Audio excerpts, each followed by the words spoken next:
भारतवर्ष इस पावन धरती में 5 ऐसे महापुरुष हुए हैं जिन्होंने स्वतंत्र चिंतन पर बल दिया। वे महापुरुष महर्षि कपिल, कणाद, बुद्ध, मानव, गुरुवर कबीर। इन महापुरुषों ने किसी परंपरा की परवाह नहीं की, किसी विशिष्ट महापुरुष को अपना उद्धार करता नहीं माना और नहीं किसी पोथी के आधार पर उद्धार माना। स्वतंत्र चिंतन दिया, स्वतंत्र विचार है, जैसा रहे तैसा, जैसा है उसको ढंग से कहने का दम साहस का परिचय गुरुवर कबीर ने दिया है। तो जिनके चरणों में सिर हमेशा झुकता रहता है, जिनके व्यक्तित्व से हम प्रभावित होते हैं, वे गुरुवर कबीर। संत कबीर की प्रशंसा में, गुरुवर कबीर की प्रशंसा में कबीर पंथ के जाने वाले महापुरुष कबीर पारक संस्थान इलाहाबाद के संस्थापक पूज्य गुरुदेव सरदार साहब जी की कविता है, ऐसे ही पथ पर चले।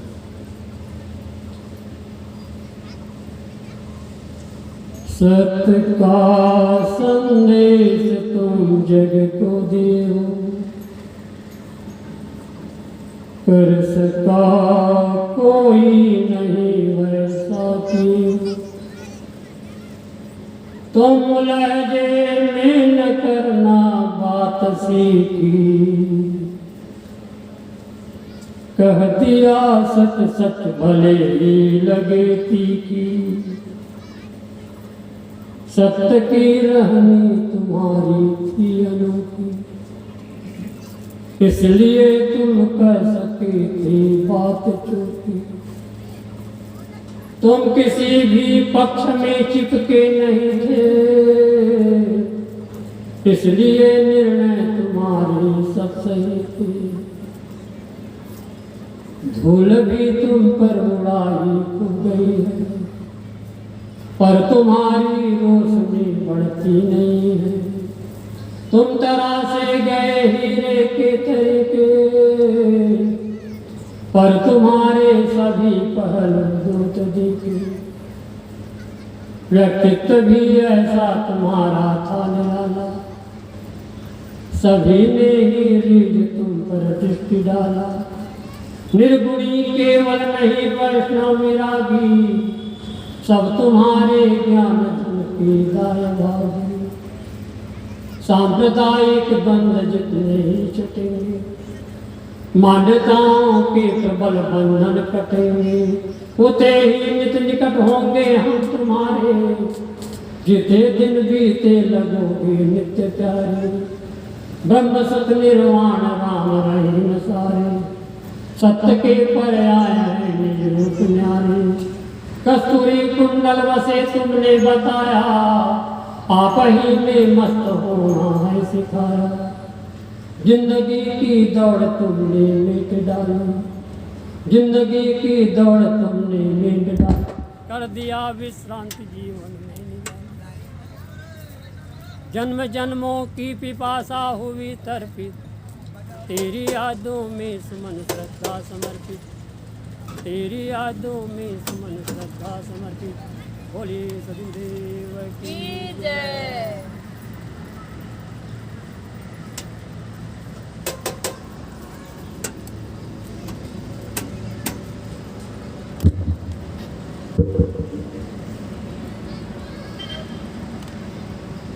गुरुवर कबीर का संदेश कई बिंदुओं में है, लेकिन मैं आपके ढंग से 3 बिंदुओं पर कुछ निवेदन प्रस्तुत किए जा रहा हूँ। जानने योग्य क्या है, करने योग्य क्या है और पाने योग्य क्या है। जानने योग्य क्या है, करने योग्य क्या है और पाने योग्य क्या है। ज्ञानियों के अपनी आत्मा, आत्मा ही श्रेष्ठ है। जानना है इस संसार के जितने प्राणी हैं उन समस्त प्राणियों में सबसे श्रेष्ठ मानव ही जानना है। जानना यह है कि प्रकृति पुरुष संसार में मूलभूत दो चीज है, एक वो जो दिखाई देती है, दूसरा जो देख रहा है। जो दिखाई दे रहा है वो जड़ जगत है और जो देख रहा है वो चेतन है। वेदांत दर्शन की भाषा में आत्मात्मा कहते हैं, शांत दर्शन की भाषा में प्रकृति पुरुष कहते हैं, गुरुवर कबीर के पारक सिद्धांत की भाषा में जड़ और चेतन कहते हैं। ये जानना मानव शरीर की भूमिका मिली हम सबको। मुर्गी अंडा सदा से है, बीज वृक्ष सदा से है, रात दिन सदा से है, स्त्री पुरुष भी सदा से है, सदा है। एक क्रम कब से चल रहा है? अनंत काल से चल रहा है, अनंत काल तक चलता है। इन सारी बातों को गुरुजनों पर जाकर समझे, तुझे मैं कौन हूं, जीवन का सबसे बड़ा पाठ। कई धार्मिकों को हमने पढ़ा, मैं तो कुछ नहीं, मैं कुछ नहीं कौन रहा।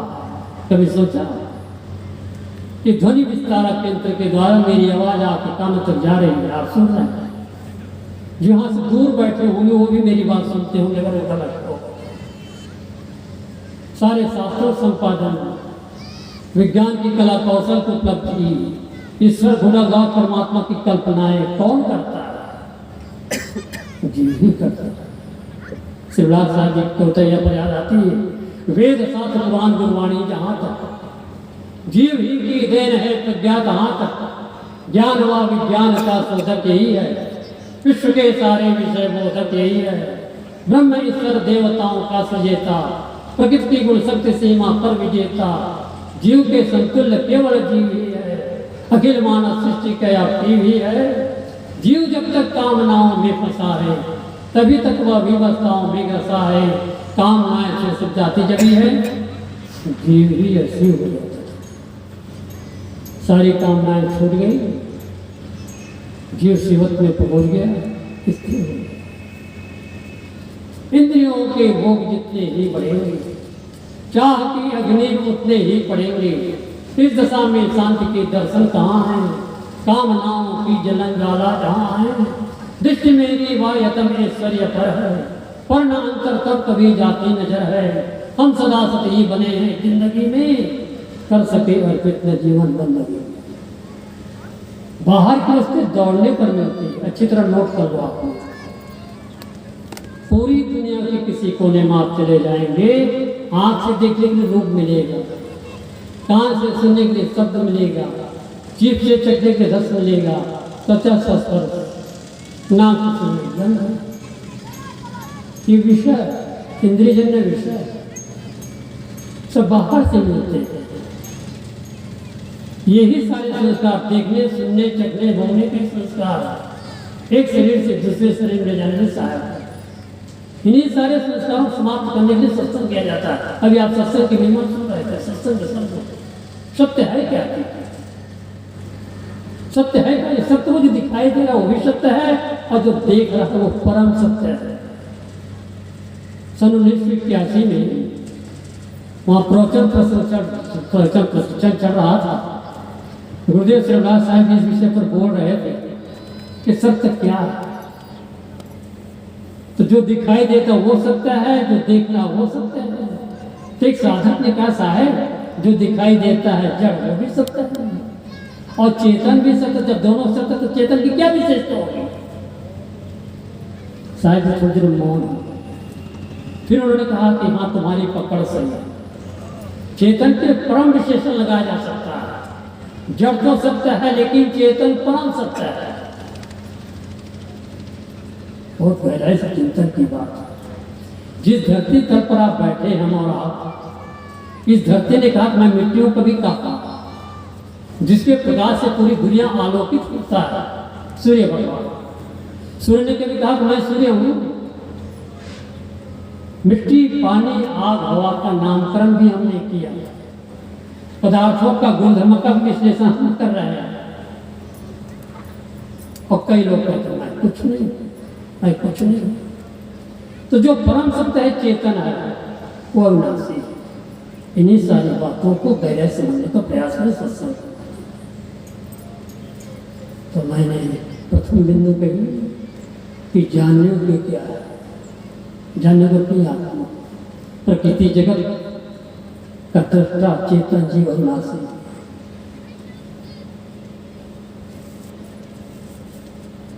करने योग्य क्या है, संतों की संगत करो।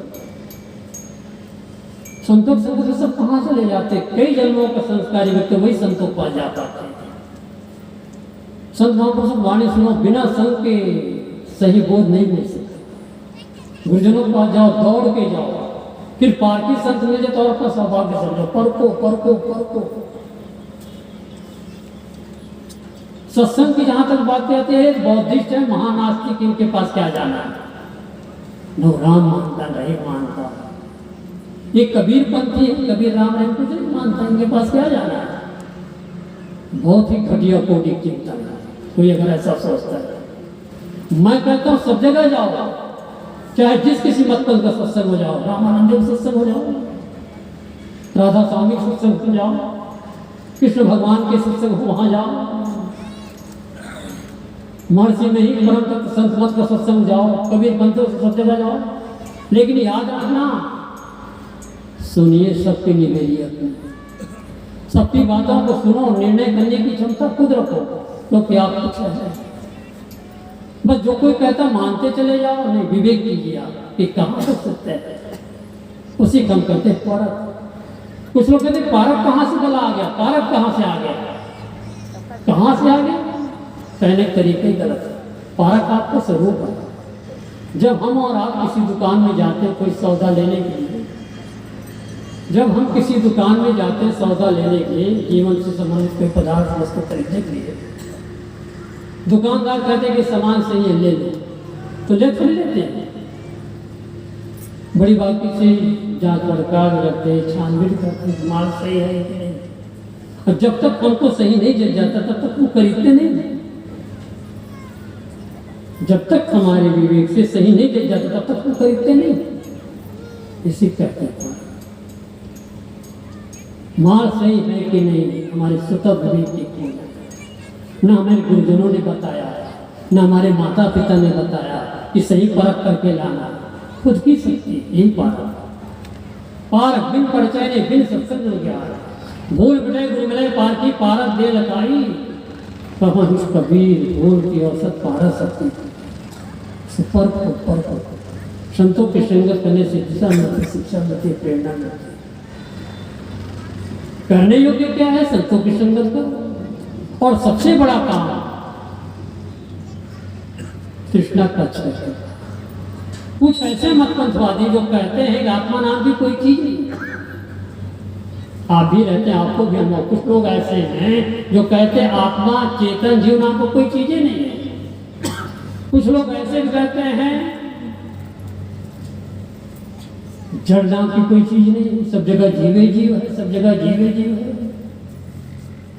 सोचने तरीका दोनों बहुत संकुचित है। जड़ जगत भी है और चेतन जगत भी है।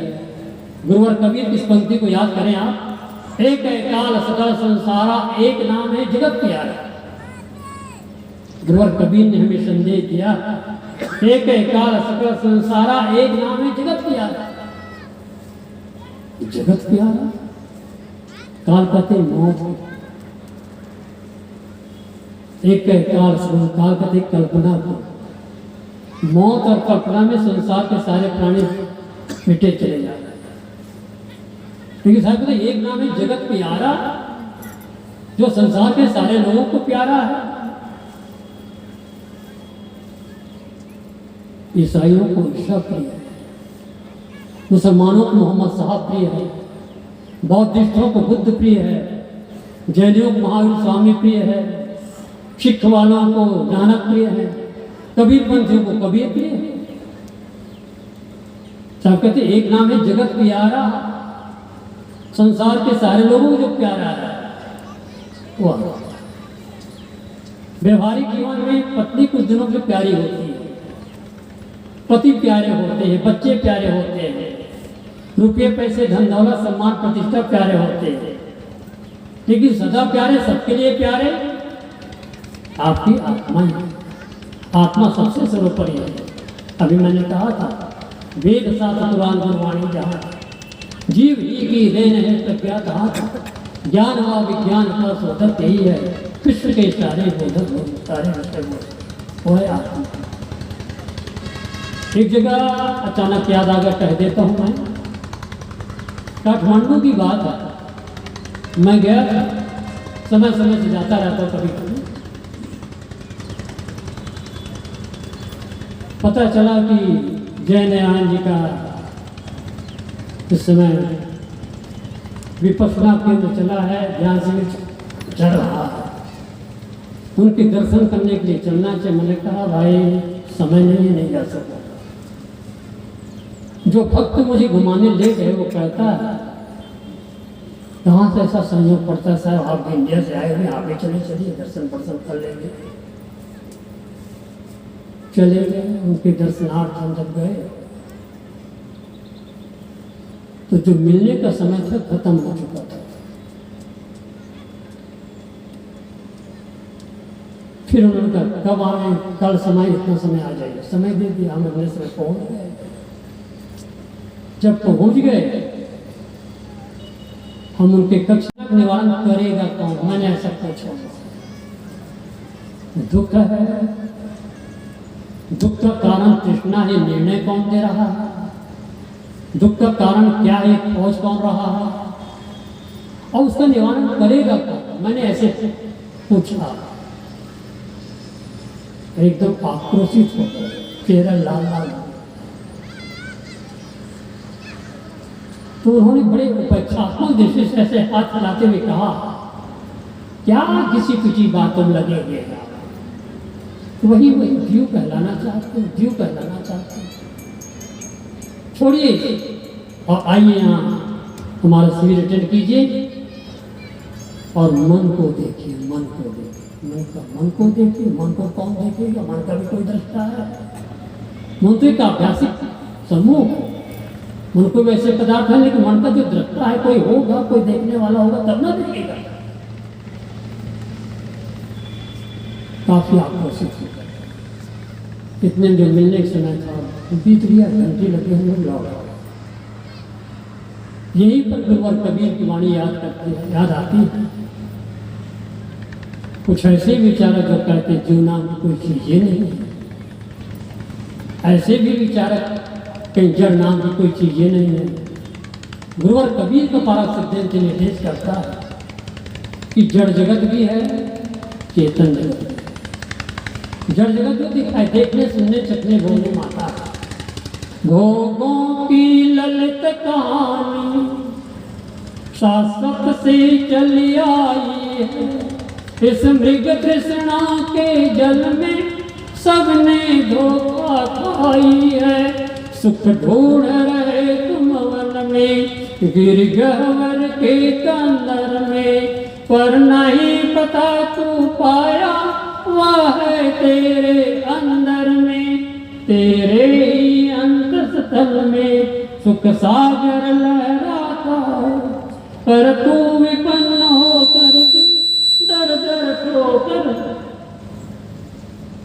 खाता है। घर में वन में मंदिर में, चौराहों बाजारों में, सेठों के गोदामों में, निपटे को सागारों में, पूरब में व पश्चिम में, नव के तारों में, सुख शांति नहीं पाओगे मंदिर ठाकुर द्वारों में। जब मन विषयों से मुड़कर अपने में आ जाएगा, सब चंचलता को तजकर स्थिरता को पाएगा।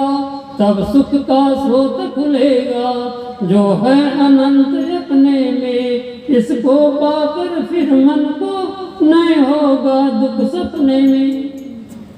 मैंने आपको समक्ष कुछ देने निवेदन प्रस्तुत किया। जानने योग्य अपनी आत्मा, करने योग्य संतों की संगत और आत्मावलोकन अंतर्मुख दृष्टि लाना, विवेक दृष्टि और स्थिति के माध्यम से विवेक को जागृत करके स्थिति का प्रयास करना चाहिए। इन्हीं शब्दों के साथ में बड़े को धन्यवाद राम देता। बोले सदगुरुदेव की।